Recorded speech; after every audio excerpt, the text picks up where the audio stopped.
Yo, what's up YouTube? So today's video is a little bit of a different video, and it's similar to the tips video that I gave you guys, but this is going to be about each and every rank and how you can climb out of all of those ranks.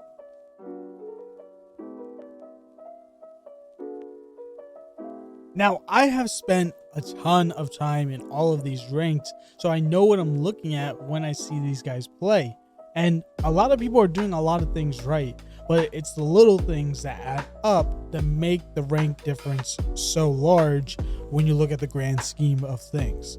Now, a lot of people won't like hearing this, but it's the honest truth. There isn't a huge difference between a silver player and a platinum player. Now, if you said that, is there a difference between a silver player and a diamond player? I'd say there's a pretty big difference.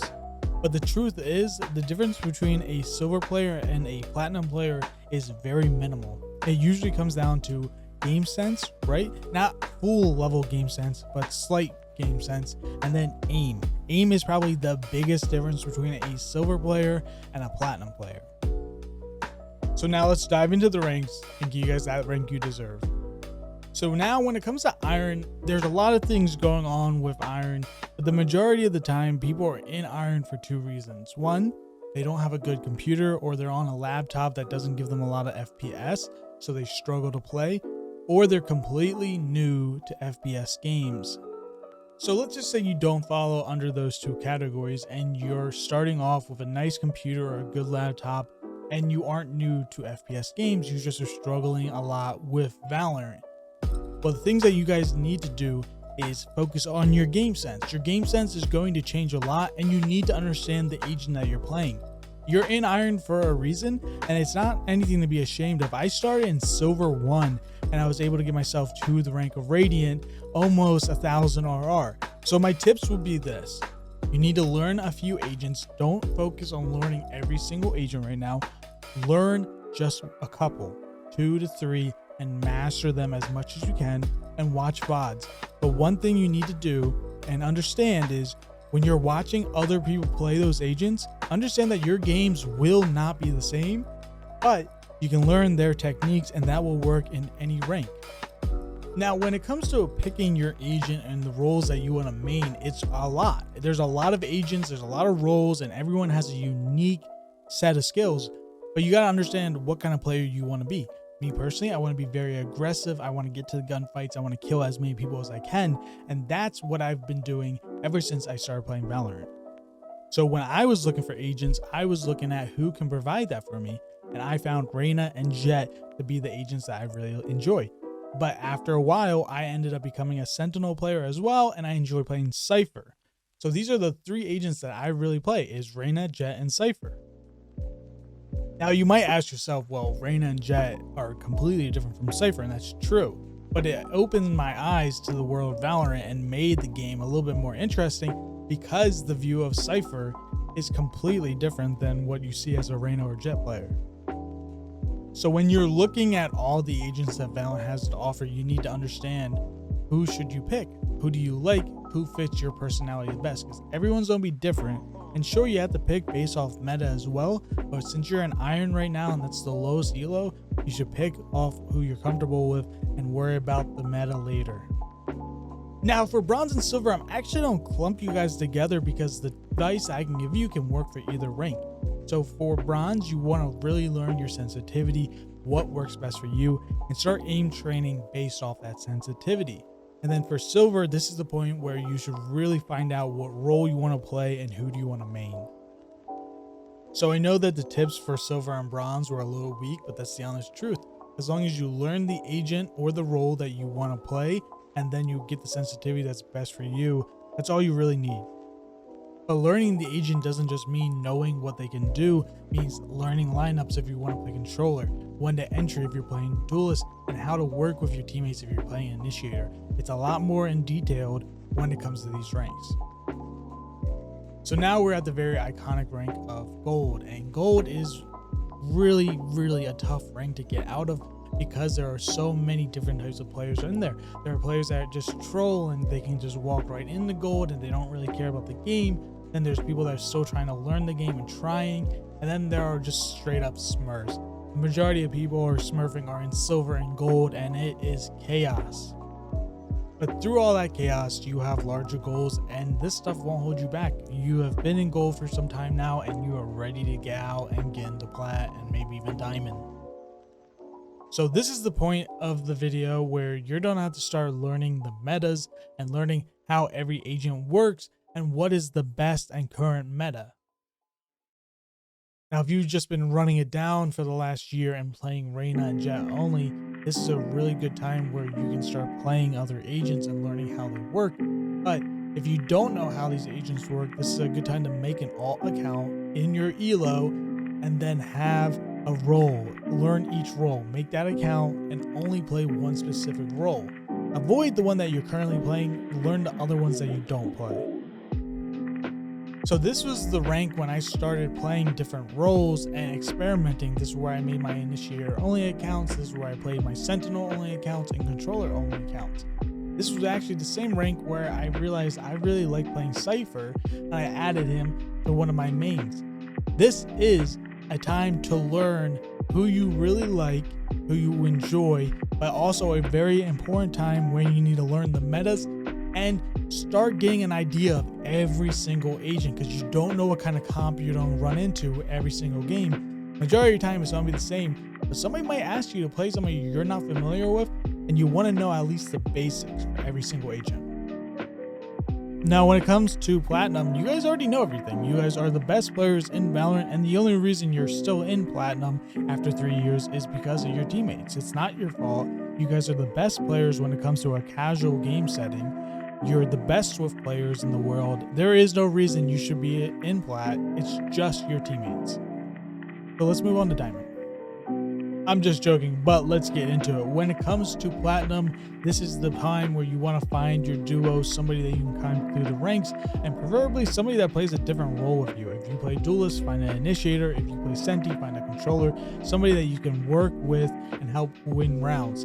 This is a huge thing, and if you don't have friends or somebody in your rank, go start talking in games. Start finding people that you vibe with and make friends. This is how you do it, and that is a very, very simple way to rank up once you find that duo that you can continue playing in the higher ranks. When it comes to platinum, there are only a few things that you can do. First off, you have to learn how to play with friends and making duos. Duos are huge for any rank, but really for platinum is when you should start taking it serious. When you're looking for a duo, you need to find somebody that works well with you, obviously with vibes, but also when it comes to the game itself. If you're a duelist, find an initiator. If you're a controller, find a sentinel, and vice versa. You need to find somebody that you can all have a good time with, but also somebody that can help you win games. I've even heard stories of duos going from gold and plat all the way up to immortal. This is something that definitely works, and once you find somebody that you work well with, you guys aren't going to be stopped. Just don't match names, please. We're done with that. And now my second tip is mostly to my duelists. Stop overheating. If you get a couple kills, relax. Regroup to your team, especially when it comes to ecos. You don't want to give them a free gun because you're overheating and trying to get your ace. It's okay. You can get a clip later. Play for the round. Get the win. That's the most important thing. So my third and final tip is communicating. Please stop giving call outs that aren't necessary. Stop backseating. Only communicate clearly what is going on and information that your teammates might need to know. Hey, I hit chat for 80. Hey, Sova's behind dice. These are comms that are important, but you don't need to backseat. Don't tell somebody, hey, close door, hey, go left. You don't need to tell them that. Let them play their game. They're in the same rank as you. They're as good as you. Let them do their own thing. You died. It's time to just communicate what's important, and that's it. Stop typing away, giving Chetti talks about this for so long. Please just communicate.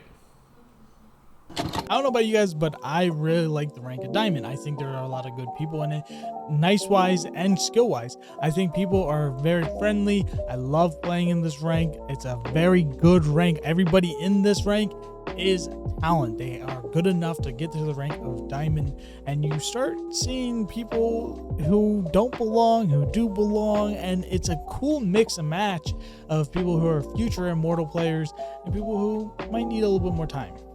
Diamond was actually the fastest rank that I've ever gone out to when I was trying to get to Radiant. I played pretty much just Jet, and I enjoyed my time in Diamond a lot, and every time I go back there when I'm doing my challenges, I enjoy my time. I don't really find toxic people, and I've always appreciated that about the Diamond rank. Now, obviously, toxic people exist in every single rank. It does not matter where you are. It happens.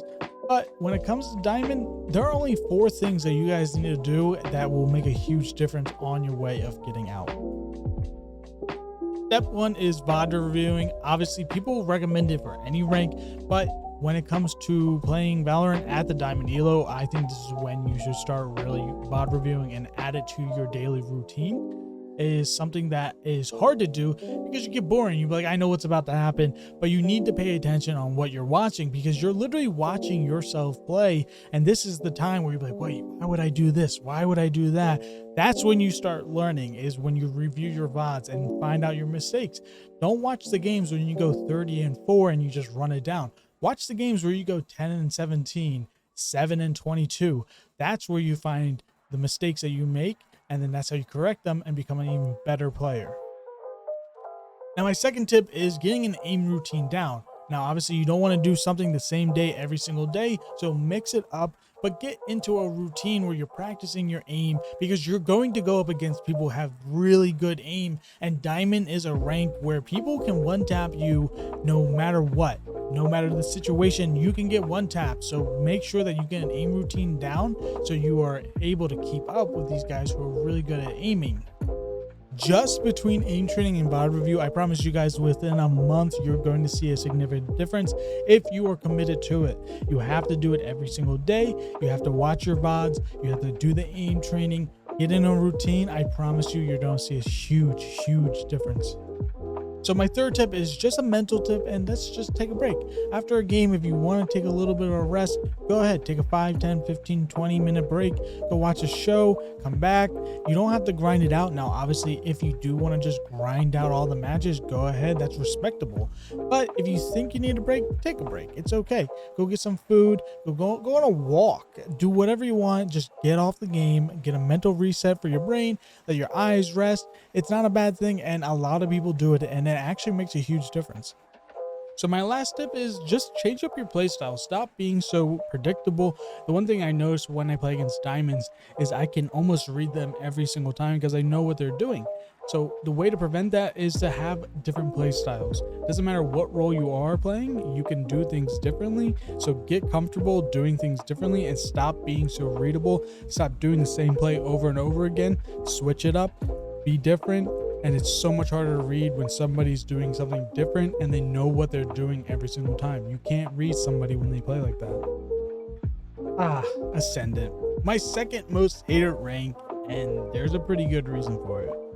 Ascendant is such a weird rank because you have guys who are former immortals, you have people that got to Ascendant by aim alone, and then you have the God sense where they're just learning everything and they know everything about the game. It is a clusterfuck. There are so many people in Ascendant, and some don't belong, some do belong, some are better than their rank. It is really hard to see who's who in Ascendant because there are so many different kinds of players in that rank. So you might ask yourself, how do I get through a rank like this? How do I climb out of Ascendant and get to Immortal when there are so many different types of players in every single game? You're either going to have a 13-0 or a 13-13 or a 15-13. There are so many possibilities when it comes to Ascendant. Not every game is going to be the same, and almost every single time you're going to have a very different experience in the Ascendant Elo. My first tip, and again, this is a tip that can go for anyone, but I've noticed a lot of Ascendant players again burn out of Valorant, is go play other games, go do something else. Don't only live for Valorant, because you don't get burnt out and you're not gonna get better when you're burnt out.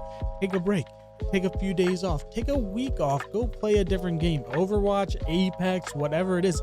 Even go play some Counter-Strike if you've never played that before. That will make you even a better Valorant player, I promise you that. So go do something else and don't only live for Valorant, because you don't get burnt out, and when you're burnt out, you're not playing good. So my next tip for Ascendant is get active on those comms. The one thing I've noticed that people are not good when it comes to working as a team. They have great aim, really minty aim, but their teamwork is atrocious. People are just running onto site and then they're asking what's going on, where is everybody? They can't read your mind. Communicate with your team, work together, and I promise you it makes a world of a difference. So my third tip is a very basic tip, and most of you probably already figured this out, but if you haven't, here's the message. Learn a role. You better master a role by now, because Immortal is right around the corner and all of them know what they're doing when it comes to their role. They understand it. They might not be the best players in the world, but they know how to play their role, and it's time for you to figure out what you're going to main. What you don't put in your Twitter bio. Are you a Sentinel main? Are you a Duelist main, controller? It's time to decide and time to master it, because it's only going to get harder and you're going to play against people that know what they're doing, and you need to know what you're doing as well. I highly recommend Duelist, by the way. So you have finally hit Immortal, or you're finally back in Immortal. Regardless, this is a huge accomplishment. This is a very highly coveted rank, and not a lot of people are ever going to see this rank, so you should be proud of yourself for hitting it. So the next question is, what do I have to do to stay Immortal, or what do I have to do to progress? I want to get through Immortal 1, I want to get through Immortal 2, and I want to hit Immortal 3, or even potentially hit Radiant. So here's my advice. Get some sleep. Get a lot of rest. 8 to 10 hours a day is something you should be doing regularly. You should be doing this already, but most of you aren't. I know so many people who sleep 2 to 3 hours a day, go home or go to school and then play. Work, school, whatever, and then they go play Valorant for 15 hours. That's not healthy. You don't make horrible decisions half the time with no sleep. Get some sleep. I promise you, when you wake up, Valorant's gonna be there regardless. My next tip is VOD reviewing. You need to VOD review daily, 1 to 2 hours at minimum, and you need to know what you're doing right, what you're doing wrong. Your weaknesses can become strengths, and that will make you a better player. You will never improve, or you'll never get Radiant if you are not understanding what you're doing wrong in the game. Some people are absolutely gifted when it comes to video games, and they're always going to be better, but some of us have to work for it. If you need to work for it, you need VOD reviewing. My second tip is get into scrims. You need to play against people that are better and at that level. When you play in scrims and you're playing against some of the better Immortal players in your region, you're going to go into your rank game, you're like, well, this is way easier. And that's exactly what I did when I was Platinum. I was scrimming against friends. It wasn't real scrims, it was just higher ranked people just playing against each other and for fun. But to me, I was taking it serious, and you need to apply that same method to yourself. Play against higher ranked Immortal players, or even Radiant. Scrim against people. Play for fun. Play with your friend group. And when you go into your ranked games, it's going to feel a lot easier. But honestly, for my last tip, you guys need to understand that you're Immortal, and that's something you should be insanely proud of. And it's not something that's easy. It takes people a long time to get Immortal, and a lot of people are still chasing that. So be proud of yourself for reaching Immortal, and understand that the only things you guys can do left is play the game, watch VOD reviews of other people, not just yourself, understand what pros are doing and why they're doing it, and it's going to make a difference. So that is the video. I appreciate all of you guys for watching the video. I have worked pretty hard trying to make this video because I wanted to give you guys realistic tips, not the guide videos that everyone talks about and they say the same thing. Yes, I did get a little repetitive at points, but it's because it's what is the truth. I have been through all of these ranks and I know what I'm talking about. And hopefully you guys have found these tips helpful. If you want more information on tips, or you want me to explain things more, you can always hit me up on Twitter, or you can comment below and I will give you guys the answer. This has been Chetti. Peace.